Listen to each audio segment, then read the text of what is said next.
Well, hey gang, I'm back.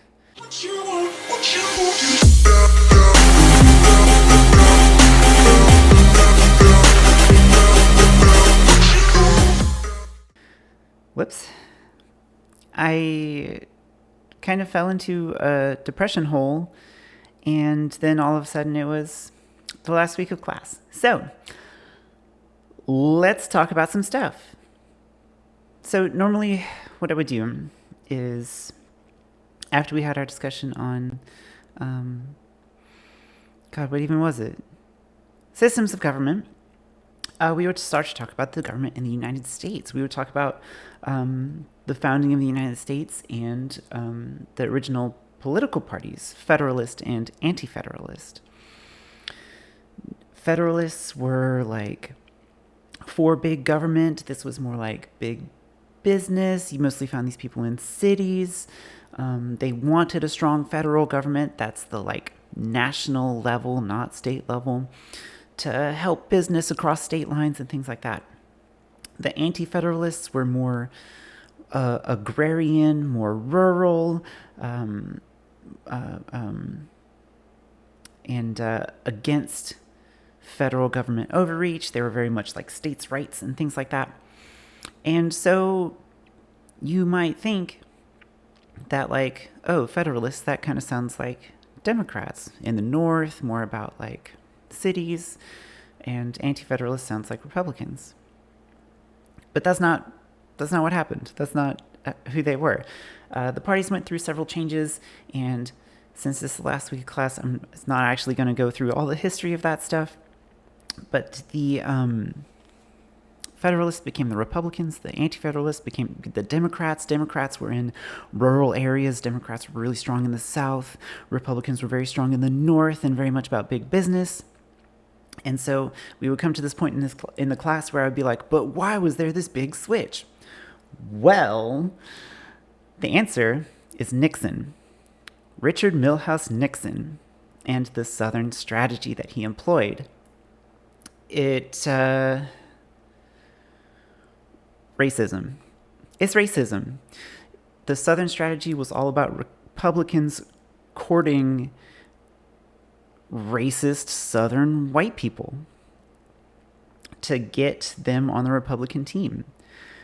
And like spreading myths about welfare queens and stuff like that. Actually, that was more Reagan's deal. But it worked. It was great. There's even this great quote about one of Nixon's key advisors for his campaign being like, well, you can't just go around saying the N-word, so we got to use, he doesn't use the word dog whistles, but that's what it is. It's like we got to refer to stuff that racists are going to know that we're talking about black people without just saying we hate black people. And it's been that way ever since. I normally don't like to be this on the nose, but the Republican Party became the face of white supremacy in the United States. I won't say the face of white supremacy. There's plenty of white supremacist Democrats who just do it more low-key. But like for express policy against black people, Republicans. And Southerners ate that shit up. So now we had the Republican Party, which was the like northern big business party, now move into the South.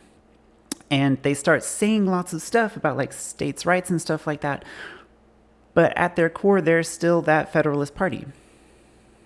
Now, Democrats had been in the South, but they were the ones that started pushing for like civil rights era changes, social change.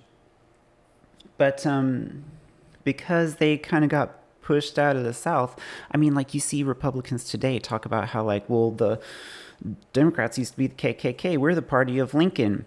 The party's fucking switched sides, y'all.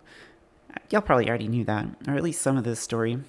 But anyway, Democrats switched up to the North, and we're still a party of big business. So now we just have two basically corporatist parties. One is just more explicitly racist. So that's cool. And you got to see that in our recent election. Isn't that exciting? That's so exciting. I'm so glad that we have another old white dude who's not going to give us universal health care, but at least he's not explicitly racist. I'm kind of getting off track here. Anyway, Nixon's whole thing, that happened. Reagan came in following that same strategy. And funnily enough, this guy, Roger Stone,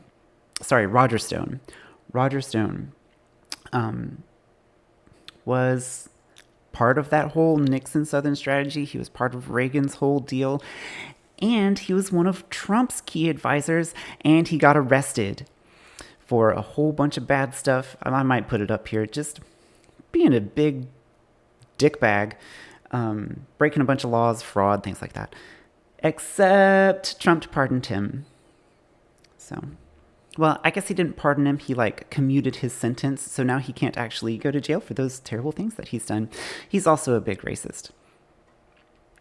Anyway, so yeah, I'll go through the whole thing with the how the parties switch sides and talk about how did these social changes happen. It was based a lot on racism. But past that, I would ask the question, why do we only have two parties to begin with? Why is that such a thing in this country that we've only got two parties, the Republicans and the Democrats? That's dumb. We should have more parties. Why can't the Green Party actually get a foothold? Why can't the Libertarian Party actually have any kind of place or any kind of representation?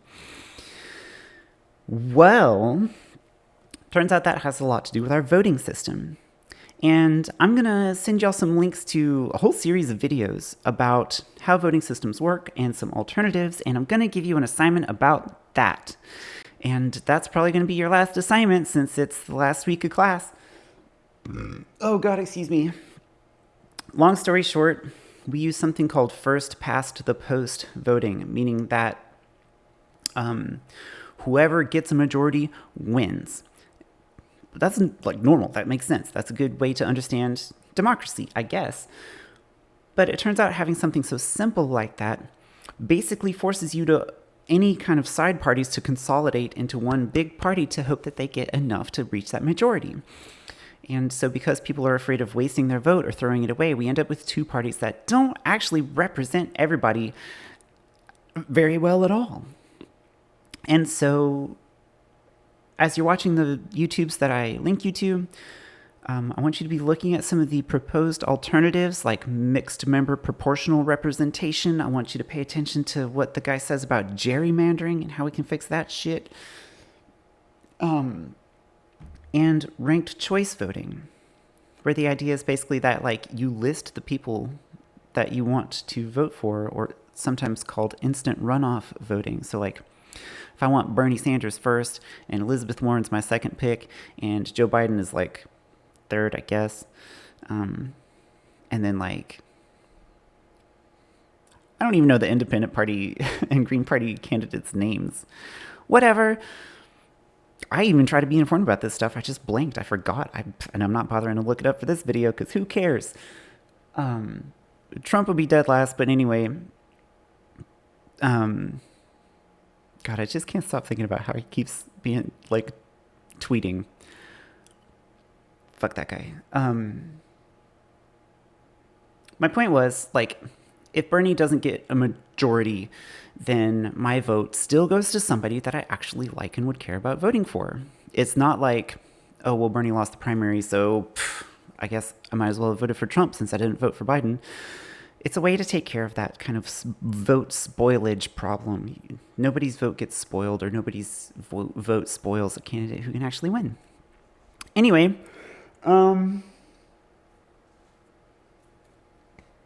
I'll put that assignment up, an assignment about voting systems.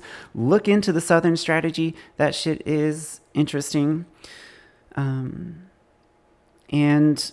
honestly, the punchline of this whole class was supposed to be about social change and how it happens and all the factors that go into it. But I don't know. I don't think I really want to give you guys a final exam. So just make sure you've completed all of the assignments. I will grade those assignments, and that will be your grade in the class. Sorry, I kind of went MIA. You might have noticed I have a new filming location, so that's cool. Anyway, that's enough for this video. It's already 10 minutes, and I will talk to y'all later. Email me if you need me. Bye.